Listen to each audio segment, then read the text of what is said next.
नमस्कार साथियों, आज का मेरा ये वीडियो मध्य प्रदेश के नए पुराने दिव्यांग, विधवा, वृद्धावस्था सभी तरह के पेंशनियर के लिए उनकी पेंशन में बढ़ोतरी, उनकी पेंशन में सभी तरह की समस्याओं के लिए ये आप लोग को वीडियो बहुत मदद करेगा। मध्य प्रदेश के जितने भी मेरे पेंशनियर मेरे भाई बहन हैं, सभी को ये जानकारी देखनी चाहिए। देखिए, अभी मध्य प्रदेश के भोपाल में पेंशन को लेकर जो प्रोटेस्ट जो चल रहा था, सभी दिव्यांगजन इकट्ठा हुए थे और अपनी पेंशन को लेकर जो मांगे कर रहे थे कि भैया पेंशन में बढ़ोतरी हो, कम से कम दिव्यांगजन की 5,000 पेंशन हो।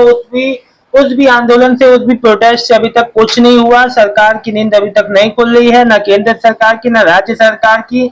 ना जाने कब तक होगा। और इसमें देखो, आज मैं डिटेल में बात करने वाला हूँ, क्या क्या समस्याएं अड़चने आपकी पेंशन में आ रही है, पूरा आपको डिटेल में बताऊंगा। जितने भी मध्य प्रदेश के दिव्यांग, विधवा, वृद्धावस्था पेंशनर से जो भाई बहन जितने भी हैं, सभी से हाथ जोड़ के रिक्वेस्ट करना चाहूंगा, अगर आपको चाहिए कि आपकी पेंशन में बढ़ोतरी हो, आपकी पेंशन समय पे आए, तो ज्यादा से ज्यादा कमेंट करो ताकि हमारी बात माननीय मुख्यमंत्री जी तक मध्य प्रदेश के, और माननीय जो मोदी जी तक पहुंचे, है ना। तो प्रधानमंत्री मोदी जी तक हमारी बात पहुंचे, मध्य प्रदेश के सीएम जी तक हमारी बात पहुंचे और आप लोग की पेंशन में बढ़ोतरी हो। क्योंकि देखिए, केंद्र और राज्य सरकार के दोनों के योगदान से पेंशन में बढ़ोतरी होती है। और इस जमाने में 2026 में 600 रुपए पेंशन का सामाजिक सुरक्षा लाभ दिव्यांगजनों को, ये एक तरह का, मैं एक बात मतलब कि विश्वास के पात्र नहीं है। मतलब एक विश्वास नहीं होता है कई चीज लोगों को। तो 600 रुपए मध्य प्रदेश में, जहाँ दिल्ली में 2,500 से 3,000 होने वाले हैं, यूपी में 1,000 से 1,500, बिहार में 1,100 है, जो है आपका हरियाणा में जो 3,500 लगभग है, उड़ीसा, अलग अलग राज्यों में अच्छी खासी पेंशन है। देखो, पेंशन क्यों नहीं बढ़ पा रही है, इसका कारण मैं कुछ आपको मेन कारण बता रहा हूँ। देखो, पेंशन अपने आप महंगाई के साथ नहीं बढ़ती है। 600 रुपए को 1,000, 1,500 या किसी दूसरी राशि में करने के लिए राज्य सरकार से अलग से वित्तीय नीतिगत निर्णय लेना पड़ता है। मार्च 2026 में उपलब्ध जो रिपोर्ट्स के अनुसार ये आया था कि मध्य प्रदेश में लगभग 22.5 लाख जो एनएसएपी की लाभार्थियों की पेंशन उस समय बढ़ोतरी नहीं की जा रही थी। लगभग 33 लाख लोग थे। देखिए, ये सरकार के पास, केंद्र सरकार के पास जो पेंशन बढ़ोतरी के लिए भेजा गया था, उसको रिजेक्ट कर दिया गया था। सबसे बड़ी जो समस्या जो आ रही है इस समय, 3-4 महीने के बाद पेंशन आ रही है, पेंशन अटक जाती है। क्या समस्या हो रही, क्यों हो रही है? देखो, इसमें मैं आपको बता दूं, जो स्थानीय निकाय पंचायत जो पेंशन पोर्टल सत्यापन, जो पात्रता डेटा जो मिसमैच हो जाता है, भुगतान जो प्रक्रिया प्रभावित होती है, बैंक के डीबीटी में जो लेट होता है, लाभार्थी का खाता अगर एक्टिव नहीं है तो समस्या आती है। ये सब कारण है। समय समय पे पात्रता की जांच, वेरिफिकेशन होते हैं। लेकिन मुझे एक बात समझ में नहीं आ रही, जब सब चीजों पे इतना पैसा खर्च होता है तो पेंशन बढ़ोतरी क्यों नहीं हो रही है? सबसे महत्वपूर्ण जो कारण है ई केवाईसी, आधार सत्यापन। देखो, आधार प्रमाणीकरण, आपको आधार अपनी पेंशन में जरूर लगाना है।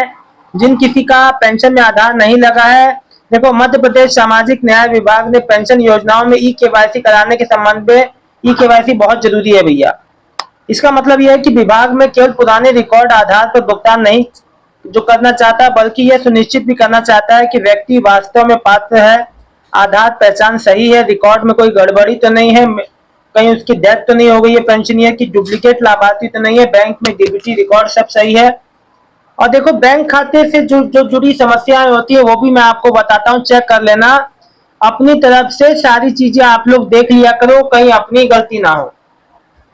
मान लीजिए कि सरकार की तरफ से भुगतान प्रक्रिया पूरी हो गई, फिर भी आपके खाते में नहीं आया, तो इसमें कई कारण होते हैं, सुनना ध्यान से।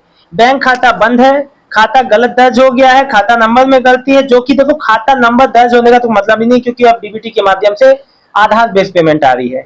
बैंक में केवाईसी की समस्या हुई है, आधार जो आधार बैंक लिंकिंग में समस्या, ये मेन बात है।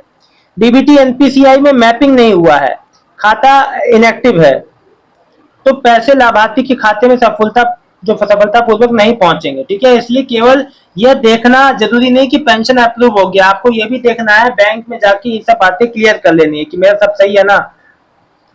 देखो, यहाँ पे दिव्यांग पेंशन को क्या क्या समस्या आ रही है, कुछ उनकी समस्याओं को आप लोग की जो समस्या है मैं सरकार के सामने रख देता हूँ। मध्य प्रदेश की राष्ट्रीय दिव्यांग पेंशन योजना के आधिकारिक जानकारी जो है 18 से 79 वर्ष आयु के बीपीएल परिवार और 80% से अधिक दिव्यांगता जैसे के पात्रता बताई गई है। और मैं आपको बता दूं, विभाग ने 2026 में अस्थायी दिव्यांगता प्रमाण पत्र के आधार पर पेंशन और अन्य योजनाओं का लाभ देने के संबंध में आदेश जारी किया था। इसलिए दिव्यांग पेंशन में जो प्रमाण पत्र सत्यापन से संबंधित मामले में भुगतान को प्रभावित कर सकता है। इसलिए अपने डॉक्यूमेंट सही तरीके से जमा करें, कोई भी समस्या ना आए, ठीक है ना। और मैं आपको बता दूं, विधवा पेंशन में जो पेंशन की पात्रता जो है संबंधित रिकॉर्ड या पति की मृत्यु का प्रमाण पत्र, पहचान, अन्य सरकारी रिकॉर्ड, महत्वपूर्ण जानकारी जो भी है राष्ट्रीय विधवा पेंशन योजना के मध्य प्रदेश सरकार की जानकारी के हिसाब से मैं आपको बता दूं कि जो बीपीएल परिवारों को ये सुविधा दी गई है। इसलिए रिकॉर्ड में मिसमैच आने पर सत्यापन आवश्यक। देखो, रिकॉर्ड अगर मिसमैच होगा रिजेक्ट हो जाएगा आपका या पेंडिंग में चला जाएगा।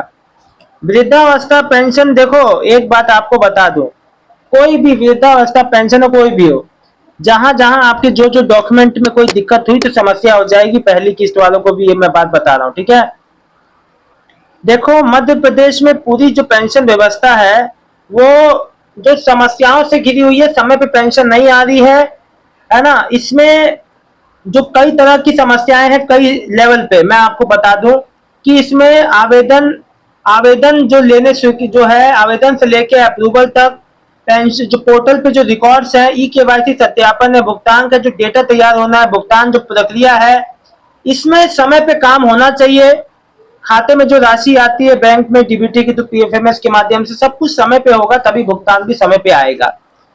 और मैं आपको बता दूं कि मध्य प्रदेश में जिस प्रकार से अभी पेंशनर के हालात हैं, तो सरकार को ये बात सोचना चाहिए कि 2026 में 6,000 वो क्या सोच के दे रही है आम जनता को। और आप लोग को ज्यादा से ज्यादा इस बात को जागरूक होकर कहना चाहिए। अपनी बात कम से कम कमेंट में तो आप लोग ये रखिए कि आपकी पेंशन दिव्यांग है तो कितनी होनी चाहिए, विधवा है, वृद्धावस्था है, आप सभी लोग अपने मन की बात इस कमेंट सेक्शन में रखिए मेरे वीडियो के। मैं आपकी आवाज को आगे तक रखूंगा, मेरा वादा है। आप लोग ज्यादा से ज्यादा कमेंट कीजिए। मध्य प्रदेश सरकार से हाथ जोड़ के विनती है कि पेंशनियर की समस्याओं का समाधान हो, जल्द से जल्द पेंशन का भुगतान हो। कोई भी समस्या है तो उनको मैसेज कॉल के जरिए उनको सूचना दी जाए। कम से कम इतनी, देखिए देश में बहुत बड़ा एक ऐसा तबका है जो जानकारी से महरूम रह जाता है, जानकारी का अभाव है, चीजें उनको पता नहीं है। अधूरी जानकारी के जो है कारण लोग परेशान होते हैं, अपनी चीज को समय पे नहीं ले पाते हैं, जिस कारण से समस्या उत्पन्न होती है। आप लोग को जिस भी प्रकार से जो पेंशन, बैंकिंग, बैंक से रिलेटेड कोई भी समस्या हो, आपका भाई 365 दिन 24 घंटे यहीं पे है। कमेंट कीजिए, आपके हर कमेंट का मैं जवाब दूंगा। फिलहाल इस वीडियो में इतना ही। पेंशन में बढ़ोतरी को लेकर जैसी कोई अपडेट आएगी जरूर बताऊंगा। मिलता हूं नेक्स्ट वीडियो में एक नई जानकारी के साथ। मध्य प्रदेश के सभी नए पुराने दिव्यांग, विधवा, वृद्धावस्था पेंशन लाभार्थियों का बहुत बहुत धन्यवाद। अगर इनमें से कोई भी आपकी समस्या है तो आप अपने लेवल पे भी अपनी चीजों को देख लीजिएगा, कहीं आपके लेवल पे कोई समस्या तो नहीं है। बाकी सबका तो किस स्थायी है। धन्यवाद जी।